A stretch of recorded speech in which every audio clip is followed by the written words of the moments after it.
नमस्कार, मी अनिल उपाध्ये. शिवसिद्ध बातमीपत्रात आपलं स्वागत आहे. पाहूया आजची बातमी. हातकणंगले तालुक्यातील भादोले इथल्या नाना जाधव सोशल फाउंडेशनने नामदार डॉक्टर चंद्रकांतदादा पाटील यांच्या वाढदिवसानिमित्त नरंदेतील ब्रिलियंट स्कूलमध्ये शालेय साहित्य वाटपाचा कार्यक्रम आयोजित केला. तसेच प्राथमिक आरोग्य केंद्रात रुग्णांना फळे वाटप आणि मोफत आरोग्य तपासणी शिबिराचे आयोजन करण्यात आले होते. या कार्यक्रमात बोलताना नाना जाधव म्हणाले, प्रत्येक मुलगा शिकून मोठा व्हावा हेच त्यांचे स्वप्न आहे. कोणत्याही आर्थिक अडचणीमुळे सर्वसामान्य कुटुंबातील विद्यार्थ्याचे शिक्षण थांबता कामा नये. कोल्हापूरचे पालकमंत्री असताना चंद्रकांतदादा यांनी डोंगर, दऱ्या, वाडी खोऱ्यातील विद्यार्थ्यांना अनेक नाविन्यपूर्ण सहली घडवल्या. त्यामुळे या पाड्यातील विद्यार्थ्यांना अनेक उपयुक्त माहिती उपयोगी पडली.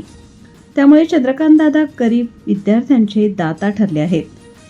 यावेळी भाजपाचे नानासाहेब जाधव, दीपक जाधव, रणजित माने, अनिल बुढे, हर्षवर्धन जाधव, मुख्याध्यापक पाटील, शिक्षक, शिक्षकेतर कर्मचारी व ग्रामस्थ आदी उपस्थित होते. शालेय साहित्य मिळाल्याने विद्यार्थ्यांच्या चेहऱ्यावर आनंद दिसून आला. ग्रामस्थांनी या उपक्रमाचे कौतुक केले.